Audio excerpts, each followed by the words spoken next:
கூடாரை வெல்லும் சீர்கோவிந்தா, உந்தன்னை பாடி பறை கொண்டு யாம் பெறும் சம்மானம், நாடு புகழும் பரிசினால் நன்றாக, சூடகமே தோள்வளையே தோடே செவிப்பூவே, பாடகமே என்றனைய பல்கலனும் யாம் அணிவோம், ஆடை உடுப்போம் அதன் பின்னே பால் சோறு, மூட நெய் பெய்து முழங்கை வழிவார, கூடியிருந்து குளிர்ந்தேலோர் எம்பாவாய்.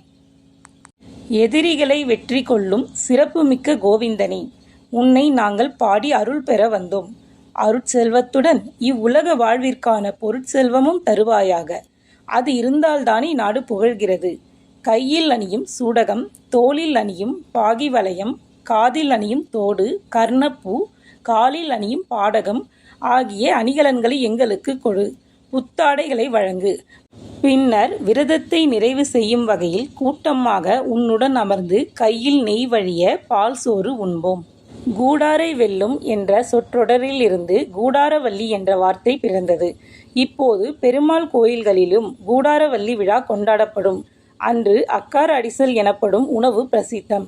சாப்பாட்டின் மீது நெய் மிதக்கும். சர்க்கரை பொங்கல் போன்ற இந்த உணவின் சுவை அலாதியானது. விரதத்தின் ஆரம்பத்தில் நெய், பால் ஆகியவற்றை துறந்த ஆயர்குல பெண்கள் இப்போது கண்ணனின் தரிசனம் கிடைத்த மகிழ்ச்சியில் இனிப்பான இந்த உணவை சாப்பிடுகிறார்கள்.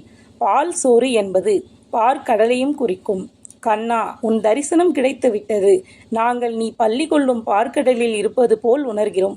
இதுவே நித்திய சுகம். இந்த சுகத்தை எங்களுக்கு நிரந்தரமாக கொடு என வேண்டுகிறார்கள்.